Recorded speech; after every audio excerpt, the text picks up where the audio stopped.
গেল ৪ আগস্ট শেখ হাসিনা সরকারের পতনের পরপরই সারা দেশে চলে হামলা, ভাঙচুর, লুটপাট। ফেনীতেও তার ব্যতিক্রম হয়নি। এই সুযোগে অনেকেই উদ্ধার করেছেন ব্যক্তিগত শত্রুতা, করেছেন ভাঙচুর আর লুটপাট। তেমনি একটি ঘটনা ঘটেছে ছাগলনাইয়ার পাঠাননগর ইউনিয়নের পশ্চিম সেলুয়া পাটুয়ারি বাড়িতে। ওই বাড়ির প্রবাসী এনামুল হকের বসতবাড়িতে ও তার ভাইয়ের ব্যবসা প্রতিষ্ঠানে হামলা ও লুটপাটের ঘটনা ঘটেছে। ৫ তারিখ ৩টা থেকে অত্যাচার শুরু করেছে, বাড়ির ভিতরে ভাঙচুর করে, এরপরে দোকানে সব ভাঙচুর করি, লুটপাট করি, সব নিয়ে গেছে। পরে কারখানাতে গেছে, যাই ওখানে দোকান যতগুলা মেশিন আছিল ফার্নিচার দোকানের সবগুলা নিয়ে গেছে। সেগুন কাটা ছিল ১২৫ ফুটের মতো, ওগুলা নিয়ে গেছে। পরে ঘরে আসি, দরজা জানালা সব ভাঙচুর করি, আমাদের বাচ্চারা সব কান্নাকাটি করি অস্থির হয়ে গেছে। দরজা মজবুত নইলে ভাইয়া ওই দিন আমাদের পুরা সবার ফ্যামিলি জান চলে যেত। ভুক্তভোগী পরিবারের অভিযোগ, স্থানীয় যুবদল নেতা জামাল গাজীর নেতৃত্বে ৫ আগস্ট তার বাড়িতে হামলা চালানো হয়। এ সময় তারা তার অপর দুই ভাইয়ের ব্যবসা প্রতিষ্ঠানে হামলা চালিয়ে প্রায় ৭ লক্ষ টাকার মালামাল লুট করে নিয়ে যায়। যে জামালে আর আমাদের বাড়ির রকিয়ে আমার উপরে যে হামলা করিতে কিচ্ছু রাখে না, দোয়ান হাল ঘর দরজা তালা মারি আসিল, কারণ ঢুকতে পারে না, গরুগুন নিচে গয়া লুটের।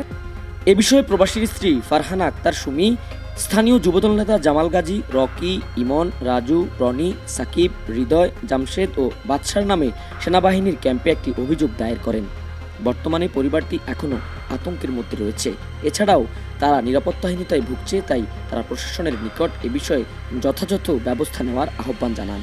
প্রবাসীর স্ত্রী, ও আজকে দীর্ঘ ৩১ বছর বাইরে থাকে।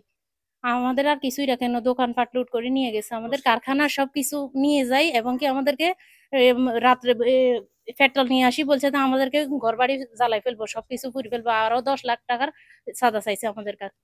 প্রতিনিয়ত এখনো প্রতি রাত্রে আসে জামাল গাজী আর রকি, এই দুজন আসে। আমাদের আরো অনেক মানুষ, আমরা তো আর সবার জানি না।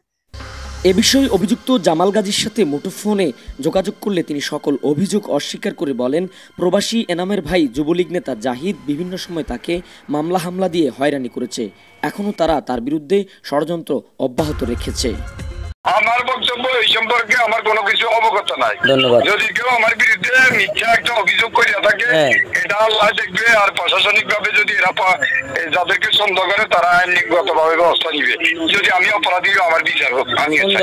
এদিকে বাড়িতে এমন ভাঙচুর ও হামলার পর থেকেই বাড়ির নারী শিশুরা আতঙ্কগ্রস্ত হয়ে পড়েছে।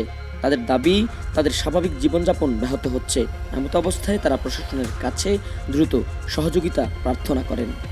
তানবীর চৌধুরী, অনুসন্ধান 24, ফেনী।